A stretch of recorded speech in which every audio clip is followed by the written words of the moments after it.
Ingoma za kabiri igice cya 10. Rehobowamu agishekemu kuko ariho Abisirayeli bose bari bagiye kumwimikira. Bukeye Yerobowamu mwene Nebati abyumvise kuko yari muri Egiputa aho yari yarahungiye umwami Salomo aracikuka. Baramutumira nuko Yerobowamu n'Abisirayeli bose baraza babwira Rehobowamu bati: So yadushyizeho uburetwa butubabaza, nuko none utworohereze iyo mihakire ya so yatubabazaga n'uburetwa bukomeye yadushyizeho, natwe tuzagukorera. Arabasubiza ati: nimugende mumare iminsi 3 muzaze munyitabe. Nuko abantu baragenda. Maze umwami Rehobowamu agisha inama abasaza bahagararaga imbere ya Salomo akiriho, arababaza ati: murangira nama ki nzasubiza abo bantu? Baramusubiza bati: nugirira neza abo bantu ukabanezeza, ukababwira amagambo meza, uzakubera abagaragu iteka ryose.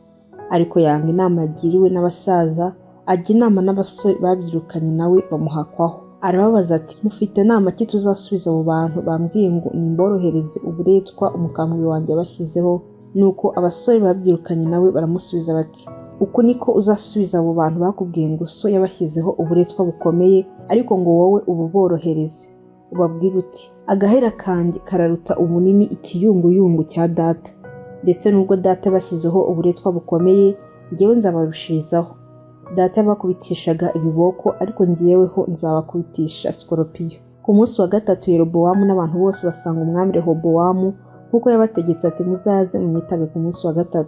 Umwami Rehobowamu abasubizanya inabi nyinshi, yanze inama y'abasaza, abasubiza akurikije inama y'abasore ati: data yabashyizeho uburetwa bukomeye, ariko njye nzabarushirizaho.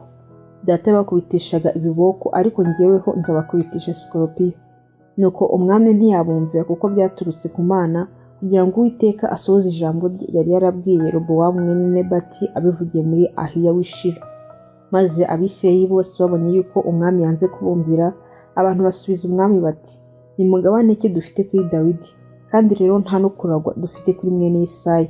Nimusubire mu mahema yanyu, yemwe Abisirayeli mwese. None Dawidi urimenyera ibyawe n'umuryango wawe.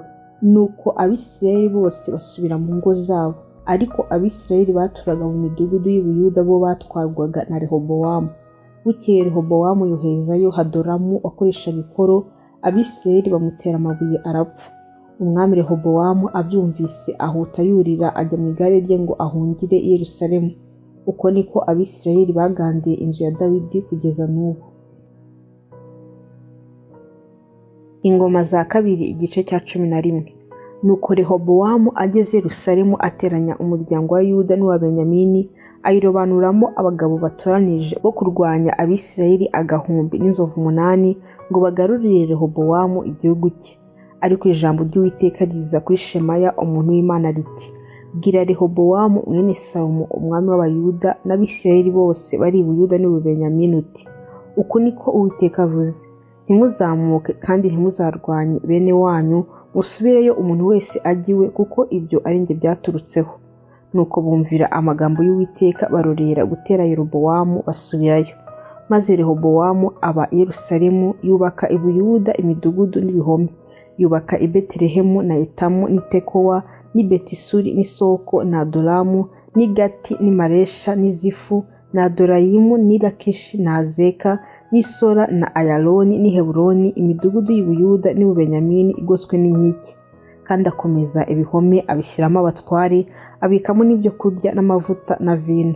Kandi mu mudugudu wose ashyiramo ingabo n'amacumu, arayikomeza cyane. I Buyuda n'u Benyamini habahe. Maze abatambyi n'Abalewi babaga i Bwisirayeli hose bava mu migabane yabo yose baramusanga, basiga ibikingi byabo na gakondo yabo bajya i Buyuda n'i Yerusalemu, kuko Yerobowamu n'abahungu be babirukanye ngo be gukorera Uwiteka umurimo wabo w'ubutambyi, ahubwo yitorera abandi batambyi bo gutambira ibigirwamana n'ibishushanyo by'inyana yaremye mu ngoro zabyo. Maze bakurikirwa n'abari bafite umwete wo gushaka Uwiteka Imana ya Isirayeli bo mu miryango ya Isirayeli yose, bagiye Yerusalemu gutambira Uwiteka Imana ya ba sekuruza. Nuko bamara imyaka 3 bakomeje ubwami bw'Abayuda, bakomeza na Rehobowamu mwene Salomo, kuko muri iyo myaka 3 bagendanaga ingeso nziza za Dawidi n'iza Salomo. Rehobowamu arongora Mahalati umukobwa wa Yerimoti mwene Dawidi yabyaranye na Bihayiri umukobwa wa Eliabu mwene Yesayi. Babyarana abana b'abahungu Yewushi na Shemariya na Zahamu. hanyuma y'uwo arongora Maka umukobwa wa Abusalomu, babyarana Abiya na Atayi na Ziza na Shelomiti. Kandi Rehobowamu akunda Maka umukobwa wa Abusalomu kumurutisha abagore be bose n'inshoreke ze, kuko yarongoye abagore 18 akagira n'inshoreke 60, abyara abana b'abahungu 28 n'abakobwa 60. Rehobowamu atanga Abiya mwene Maka ngo abe umutware mukuru muri bene se, kuko yashakaga ko azaba umwami. Maze agira ubwenge atataniriza abana be b'abahungu mu bihugu byose by'Ubuyuda n'Ububenyamini, mu midugudu yose igoswe n'inkike, akajya bagerera igerero ry'ibyo kurya byinshi kandi abashakira n'abagore benshi. Ingoma za kabiri igice cya 12. Hanyuma Rehobowamu amaze gukomeza ubwami bwe, areka amategeko y'Uwiteka hamwe n'Abisirayeli bose. Nuko mu mwaka wa 3 ku ngoma ya Rehobowamu, Shishaki umwami wa Egiputa atera Yerusalemu, kuko bacumiye ku Uwiteka. Yari afite amagare 1,200 n'abagendera ku mafarashi inzovu 6 n'abantu batabarika bavanye nawe muri Egiputa, Abalubimu na Abasukimu n'Abanyetiyopiya. Atsinda imidugudu y'Abayuda igoswe n'inkike, arongera atera Yerusalemu. Nuko umuhanuzi Shemaya asanga Rehobowamu n'abatware b'Abayuda bari bateraniye Yerusalemu bahunze Shishaki, arababwira ati, uko niko Uwiteka avuga, mwarantaye nicyo gitumye mbahana mu maboko ya Shishaki. Maze abatware ba Isirayeli n'umwami bicisha bugufi, baravuga bati, Uwiteka arakiranuka koko. Uwiteka abonye ko bicishije bugufi, ijambo rye riza kuri Shemaya riti, bicishije bugufi sinzabarimbura, ahubwo nzabakiza, ariko si rwose. N'uburakari bwanjye ntibuzasandara kuri Yerusalemu buzanywe n'ukuboko kwa Shishaki, ariko rero bazaba abagaragu be, kugira ngo bamenye ubuhake bwanjye n'ubuhake bw'abami b'ibindi bihugu. Nuko Shishaki umwami wa Egiputa atera Yerusalemu, anyaga ubutunzi bwo mu nzu y'Uwiteka n'ubwo mu nzu y'umwami, arabijyana byose. Ajyana n'ingabo z'izahabu Salomo yacurishije. Umwami Rehobowamu aherako acurisha ingabo z'imiringa ngo zisubire mu byimbo byazo, azibitsa abatware b'abarinzi barindaga urugi rw'inzu y'umwami. Kandi iyo umwami yinjiraga mu nzu y'Uwiteka, abarinzi bamushagaraga barazijyanaga, maze yasohoka bakazisubiza mu nzu y'abarinzi. Nuko yicishije bugufi, uburakari bw'Uwiteka bumuvaho, bituma atamurimbura rwose, kandi n'i Buyuda hari hakirimo ibyiza. Nuko umwami Rehobowamu yikomereza Yerusalemu, arahategeka, kandi yagiye ku ngoma amaze imyaka 41 avutse. Amara imyaka 17 Yerusalemu ari ku ngoma, umurwa Uwiteka yatoranije mu midugudu yo mu miryango ya Isirayeli yose ngo awushyiremo izina rye. Kandi nyina yitwaga Nama w'Umwamonikazi, ariko yarakiranirwaga kuko atagiraga umwete wo gushaka Uwiteka. Nuko imirimo ya Rehobowamu yabanje n'iyaherutse, ese ntiyanditse mu by'umuhanuzi Shemaya no mu bya Ido bamenya, mu buryo bw'ibitabo byandikwagamo amazina y'abavuka. Kandi ibihe byose hakajya habaho intambara hagati ya Rehobowamu na Yerobowamu. Nuko Rehobowamu aratanga, asanga ba sekuruza, ahambwa mu mudugudu wa Dawidi, maze umuhungu we Abiya yima ingoma ye.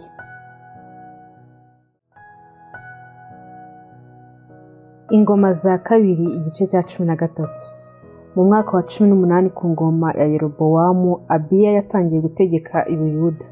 Amara imyaka 3 i Yerusalemu ari ku ngoma, kandi nyina yitwaga Mikaya umukobwa wa Uriyeli w'i Gibeya. Nuko habaho intambara hagati ya Abiya na Yerobowamu. Abiya atabarana n'ingabo z'intwari, abagabo batoranijwe 4,000. Yerobowamu nawe ateza urugamba, ahangana nawe afite abagabo batoranijwe bakomeye b'intwari 8,000.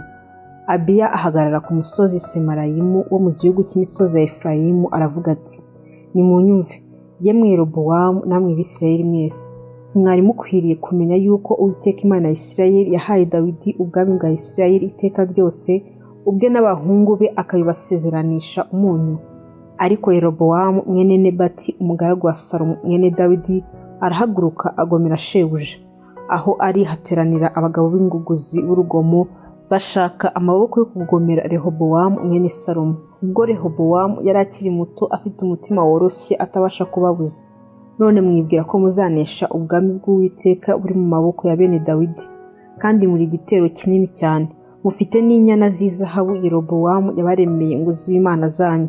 Mbese ntimwirukanye abatambyi b'Uwiteka be na Aroni n'Abalewi mukishakira abatambyi nk'uko abantu bo mu bindi bihugu bagenza, maze umuntu uje kwigira umutambyi wese akazana ikimasa n'amapfizi y'intama 7, uwo akaba umutambyi w'ibitari Imana.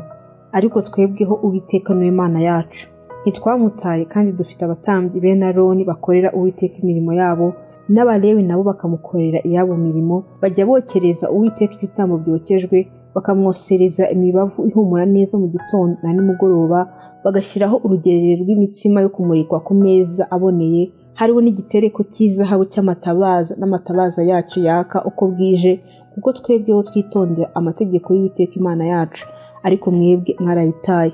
Kandi dore Imana iri kumwe natwe itugiye imbere, n'abatambyi bayo bagenda bavuza amakondera ahururiza kugira ngo turwane namwe. Yemwe Abisirayeli, ntimukarwanye Uwiteka Imana ya ba sekuruza banyu, kuko nta mugisha muzabona. Ariko Yerobowamu acisha ruhinganyuma abajya kubacira igico, bituma bamwe baba imbere y'Abayuda, ababaciye igico bari inyuma yabo. Abayuda bakibutse babona urugamba rubari imbere n'inyuma, bahera ko batakambira Uwiteka. Abatambyi bavuza amakondera. Nuko ingabo z'Abayuda zirangurura amajwi, maze zimaze kurangurura amajwi, Imana itsinda Yerobowamu n'Abisirayeli imbere ya Abiya n'Abayuda. Abisirayeli bahera ko bahunga Abayuda, Imana irababagabiza. Abiya n'ingabo ze barabica cyane, nuko mu Bisirayeli hapfamo abagabo batoranyijwe 5,000. Uko niko Abisirayeli bacishijwe bugufi muri icyo gihe. Abayuda baratsinda kuko biringiye Uwiteka Imana ya ba sekuruza. Hanyuma Abiya akurikirana Yerobowamu amunyaga imidugudu, i Beteli n'ibirorero byaho, n'i Yeshana n'ibirorero byaho, na Efuroni n'ibirorero byaho, kandi Yerobowamu ntiyongera kugira imbaraga ku ngoma ya Abiya. Bukeye Uwiteka amuteza indwara aratanga. Ariko Abiya arushaho gukomera, arongora abagore 14, abyara abana b'abahungu 22 n'abakobwa 16. Indi mirimo ya Abiya n'ingeso ze n'ibyo yavuze byanditswe mu bisobanuro by'umuhanuzi Ido. Nuko Abiya aratanga asanga ba sekuruza, bamuhamba mu mudugudu wa Dawidi, maze umuhungu we Asa yima ingoma ye. Ku ngoma ye igihugu kimara imyaka 10 gifite ihumure.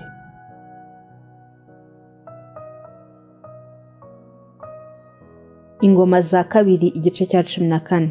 Asa akora ibyiza bishimwe n'Uwiteka Imana ye, kuko yakuyeho ibicaniro by'ibinyamahanga n'ingoro, agasenya inkingi z'amabuye bubatse, agatema kandi agatsinda ibishushanyo bya Ashera bibajwe, maze ategeka Abayuda gushaka Uwiteka Imana ya ba sekuruza no kwitondera amategeko yayo n'ibyo yategetse. Kandi akura mu midugudu y'Ubuyuda yose ingoro n'ibishushanyo by'izuba, ubwami buturiza imbere ye. Kandi yubaka i Buyuda imidugudu igoswe n'inkike, kuko igihugu cyari gituje, kandi muri iyo myaka nta ntambara yarwanye, kuko Uwiteka yari yamuhaye ihumure. Yari yarabwiye Abayuda ati, nimuze twubake iyi midugudu, tuyigoteshe inkike z'amabuye n'iminara, dushyireho n'inzugi z'amarembo zikomezwa n'ibihindizo. Igihugu kiracyaturiho, kuko dushatse Uwiteka Imana yacu, turayishatse nayo iduhaye ihumure impande zose. Nuko bubaka bafite amahoro. Kandi Asa yari afite abarwanyi batwara ingabo n'amacumu, ab'Abayuda 5,000 n'ab'Ababenyamini batwara ingabo n'abafite imiheto 2,000 n'inzovu 8. Abo bose bari abagabo b'intwari zifite imbaraga. Bukeye Zera w'Umunyetiyopiya arabatera afite ingabo agahumbagiza n'amagare 300, aza i Maresha. Nuko Asa ajya kumusanganira, bateza ingamba mu kibaya cya Zefata i Maresha. Maze Asa atakambira Uwiteka Imana ye ati, Uwiteka, nta mutabazi utari wowe uvuna abanyantege nke ku bakomeye. Udutabare Uwiteka Mana yacu, kuko ari wowe twiringira, kandi duteye iki gitero mu izina ryawe. Uwiteka ni wowe Mana yacu, ntiwemere ko waneshwa n'umuntu. Nuko Uwiteka atsindira Abanyetiyopiya imbere ya Asa n'Abayuda. Abanyetiyopiya bahera ko barahunga. Maze Asa n'abari kumwe nawe barabakurikirana babageza i Gerari. Mu Banyetiyopiya hapfamo benshi cyane, bituma batabasha kwiyungana, kuko bari barimburiwe imbere y'Uwiteka n'ingabo ze. Abayuda banyaga iminyago myinshi. Hanyuma batsinda imidugudu ihereranye n'i Gerari yose, kuko Uwiteka yateye abaho ubwoba. Barayinyaga yose, hariho iminyago myinshi. Kandi batema amahema acyurwamo amatungo, banyaga intama nyinshi n'ingamiya, basubira i Yerusalemu. Ingoma za kabiri igice cya 15.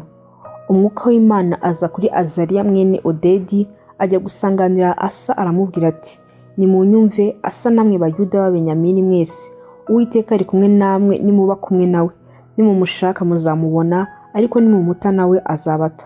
Kandi hariho ubwo Abisirayeli bamaze igihe kirekire badafite Imana nyakuri cyangwa umutambyi wigisha, badafite n'amategeko. Ariko ibyago bibagezeho bahindukirira Uwiteka Imana ya Isirayeli, barayishaka barayibona.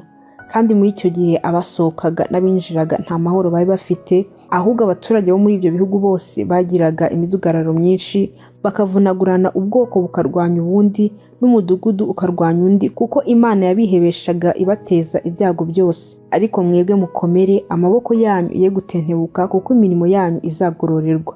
Nuko Asa yumvise ayo magambo, yumva nayo umuhanuzi Odedi yahanuye, arakomera, akura ibizira mu gihugu cyose cy'i Buyuda n'u Benyamini no mu midugudu yahinduye yo mu gihugu cy'imisozi ya Efurayimu, asubiriza icyotero cy'Uwiteka cyari imbere y'ibaraza ry'Uwiteka. Bukeye ateranya Abayuda n'Ababenyamini bose n'abaturanaga nabo baturutse mu gihugu cya Efurayimu no mu cy'Abamanase no mu cy'Abasimiyoni, kuko benshi bamukeje baturuka mu Bwisirayeli babonye yuko Uwiteka Imana ye iri kumwe nawe.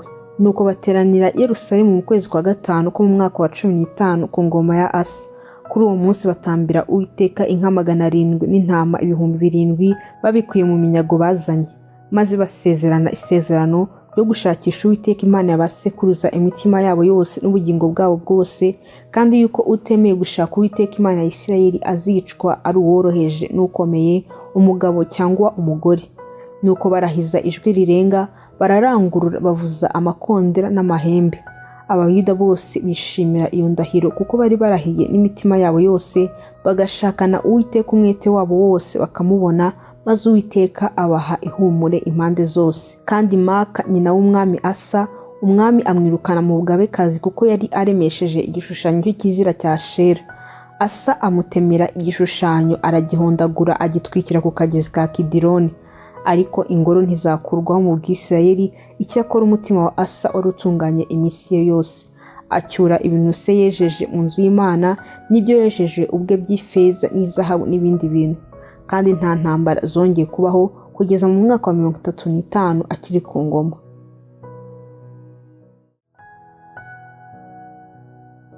Ingoma za kabiri, igice cya 16. Mu mwaka wa 36 ku ngoma ya Asa, Basha umwami w'Abisirayeli atera i Buyuda, yubaka i Rama ngo yimire abajya kwa Asa umwami w'Abayuda n'abavayo. Asa abibonye akura ifeza n'izahabu mu butunzi bwo mu nzu y'Uwiteka no mu bwo mu nzu y'umwami, abyoherereza Benihadadi umwami w'i Siriya wabaga i Damasiko, amutumaho ati: hagati yanjye nawe hariho isezerano nk'uko ryabaga kuri so na data. Dore nkoherereje ifeza n'izahabu, genda ureke isezerano ryawe na Basha umwami w'Abisirayeli ripfe, kugira ngo andeke. Nuko Benihadadi yumvira umwami Asa, yohereza abagaba b'ingabo ze ngo batere imidugudu y'Ibwisirayeli, batsinda Iyoni n'Idani na Abelimayimu n'imidugudu y'ububiko yose y'i Nafutali. Basha abyumvise arorera kubaka i Rama, umurimo arawureka. Nuko umwami Asa ajyana n'Abayuda bose i Rama, bakurayo amabuye yaho n'ibiti byaho Basha yari yubakishije, aherako abyubakisha i Geba n'Imisipa. Muri icyo gihe Hanani bamenya araza, asanga Asa umwami w'Abayuda, aramubwira ati: kuko wiringiye umwami w'i Siriya, ntiwiringire Uwiteka Imana yawe, nicyo kizatuma ingabo z'umwami w'i Siriya zigukira. Mbese Abanyetiyopiya n'Abarubimu ntibari ingabo nyinshi bikabije, bafite amagare n'abagendera ku mafarashi byinshi cyane? Ariko kuko wiringiye Uwiteka, arabakugabiza. Kandi amaso y'Uwiteka ahuta kureba isi yose impande zose, kugira ngo yerekane abafite imitima imutunganiye. Mu byo wakoze ibyo wabibayeho umupfu, uhereye none uzajya ubona intambara. Maze Asa aherako arakarira bamenya, amushyira mu nzu y'imbohe, amurakariye kuri iryo jambo. Kandi indi mirimo ya Asa yabanje n'iyaherutse yanditswe mu gitabo cy'abami b'Abayuda n'Abisirayeli. Mu mwaka wa 39 ku ngoma ya Asa, arwara ibirenge. Indwara iramukomereza cyane, ariko arwaye ntiyashaka Uwiteka, ahubwo ashaka abavuzi. Hanyuma Asa aratanga, asanga abasekuruza, atanga mu mwaka wa 41 ku ngoma ye. Bamuhamba mu mva ye yicukuriye mu mudugudu wa Dawidi, bamushyira ku buriri bwuzuye ibihumura neza by'amoko menshi byinjijwe n'abahanga, bamwosereza byinshi cyane.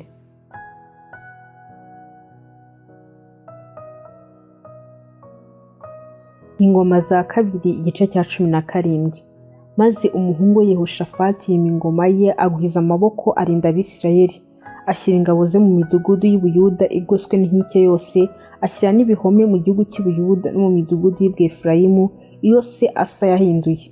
Uwiteka abana na Yehoshafati kuko yagendanaga ingeso za mbere za sekuruza Dawidi, ntaraguze Bali, ahubwo akambaza Imana ya se, akagendera mu mategeko yayo, ntagenze nk'uko Abisirayeli bagenzaga. Nicyo cyatumye Uwiteka amukomereza ubwami, Abayuda bose bamutura amaturo, agira ubutunzi bwinshi n'icyubahiro gikomeye. Umutima we wogezwa mu nzira z'Uwiteka, kandi akuraho n'ingoro na Asherimu byari i Buyuda. Mu mwaka wa 3 ku ngoma ye yohereza abatware be Benihayili na Obadiya na Zekariya na Netaneli na Mikaya kwigisha mu midugudu y'u Buyuda. Bajyana n'Abalewi aribo Shemaya na Netaniya na Zebadiya na Asaheli na Shemiramoti na Yonatani na Adoniya na Tobiya na Tobadoniya b'Abalewi, kandi hamwe nabo atuma abatambyi Elishama na Yehoramu. Abo bigisha mu Buyuda bafite igitabo cy'amategeko y'Uwiteka, bagenda imidugudu y'u Buyuda yose bigisha abantu. Uwiteka ateza ubwoba abami b'ibihugu bihereranye n'i Buyuda byose, bituma batarwanya Yehoshafati. Abafilisitiya bamwe bazanira Yehoshafati amaturo n'ifeza z'ikoro, Abarabu bamurabukira amatungo y'amapfizi y'intama 7,700 n'amasekurume y'ihene 7,700.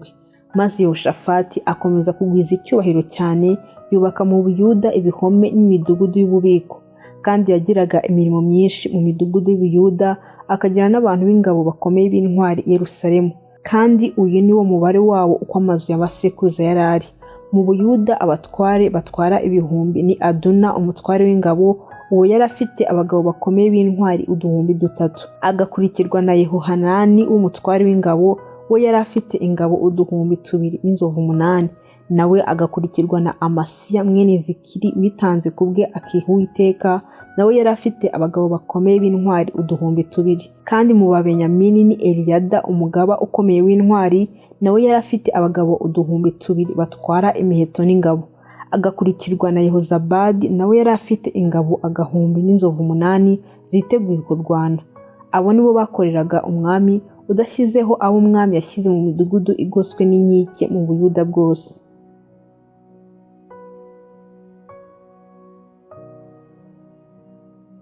Ingoma za kabiri igice cya 18.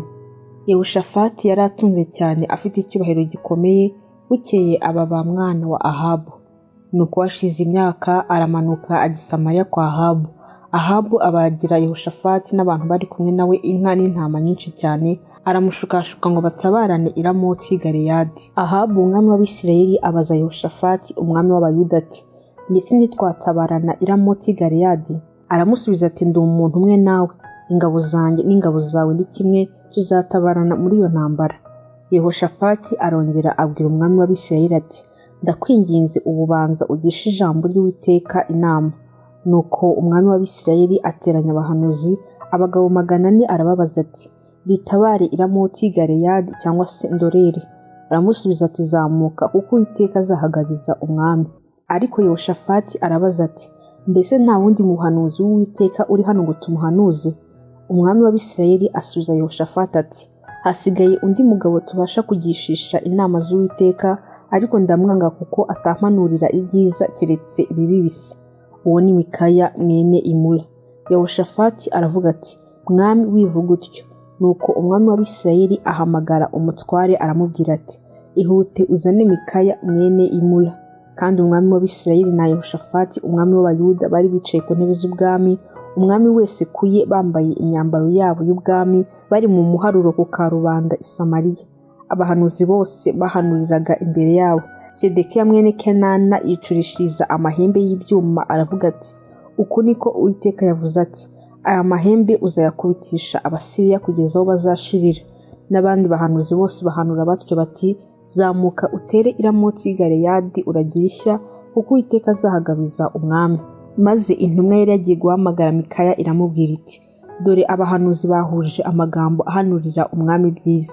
Mikaya aravuga ati, ndahiye Uwiteka uhoraho, icyo Imana yanjye iri buvuge nicyo mvuga. Nuko ageze ku mwami, umwami aramubaza ati, Mikaya, dutabare i Ramoti y'i Galeyadi cyangwa se ndorere? Aramusubiza ati, ngaho nimuzamuke murabona ishya, kuko bazagabizwa amaboko yanyu. Umwami aramubwira ati, nakurahije kangahe kutazambwira ijambo na rimwe keretse ukuri mu izina ry'Uwiteka? Aramusubiza ati, nabonye Abisirayeli bose batataniye ku misozi miremire nk'intama zidafite umwungeri. Uwiteka niko kuvuga ati, bariya ni impehe zitagira shebuja, nibasubireyo umuntu wese atahe iwe amahoro. Umwami w'Abisirayeli abwira Yehoshafati ati, sinakubwiye ko atampanurira ibyiza keretse ibibi? Mikaya aravuga ati, noneho nimwumve ijambo ry'Uwiteka. Nabonye Uwiteka yicaye ku ntebe ye, ingabo zo mu ijuru zose zimuhagaze iburyo n'ibumoso. Uwiteka aravuga ati, ninde uzashukashuka Ahabu umwami wa Isirayeli bazamukire i Ramoti Galeyadi ngo agweyo? Umwe avuga ibye undi ibye. Hanyuma haza umwuka ahagarara imbere y'Uwiteka aravuga ati, ninjye uzamushukashuka. Uwiteka aramubaza ati, uzamushukashuka ute? Aramusubiza ati, nzagenda mpinduke umwuka w'ibinyoma mu kanwa k'abahanuzi be bose. Uwiteka aravuga ati, nuko uzamushukashuka kandi uzabishobora, genda ugira utyo. Nuko rero dore Uwiteka ashyize umwuka w'ibinyoma mu kanwa k'abahanuzi bawe bose, kandi Uwiteka akuvuzeho ibyago. Maze Sedekiya mwene Kenana yigira hafi, akubita Mikaya urushyi aramubaza ati, uwo mwuka w'Uwiteka yanyuze he ava muri njye aza kuvugana nawe? Mikaya aramusubiza ati, uzabimenya umunsi uzicumita mu mwinjiro w'inzu wihishe.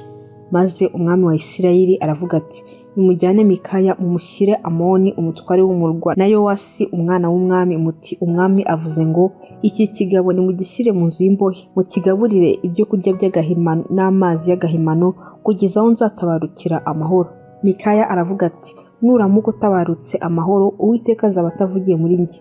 Kandi aravuga ati, murumve namwe bantu mwese. Bukeye umwami w'Abisirayeli na Yehoshafati umwami w'Abayuda barazamuka batera i Ramoti Galeyadi. Umwami w'Abisirayeli abwira Yehoshafati ati, ngiye kwiyoberanya njye ku rugamba, ariko wowe ambara imyambaro yawe y'ubwami. Nuko umwami w'Abisirayeli ariyoberanya bajya ku rugamba. Kandi ubwo umwami w'Isiriya yari yarategetse abatware b'amagare ye ati, nimurwanye aboroheje cyangwa abakomeye, keretse umwami w'Abisirayeli wenyine. Nuko abatware b'amagare barabutswe Yehoshafati baravuga bati, nguriya umwami w'Abisirayeli. Nicyo cyatumye bakebereza aho bajya kumurwanya. Maze Yehoshafati arataka Uwiteka aramutabara, Imana ibatera kumuvaho. Abatware b'amagare babonye ko atari we mwami w'Abisirayeli barakimirana, barorera kumukurikira. Nuko umuntu umwe afora umuheto we apfa kurasa, ahamya umwami w'Abisirayeli mu ihuriro ry'imyambaro ye y'ibyuma. Umwami niko kubwira umwerekeza w'igare rye ati, kurura urukoba duhindukire unkure mu ngabo, kuko nkomeretse cyane. Kuri uwo munsi intambara iriyongeranya, umwami yihanganira mu igare rye, ahangana n'Abasiriya ageza nimugoroba, maze izuba rigiye kurenga aratanga.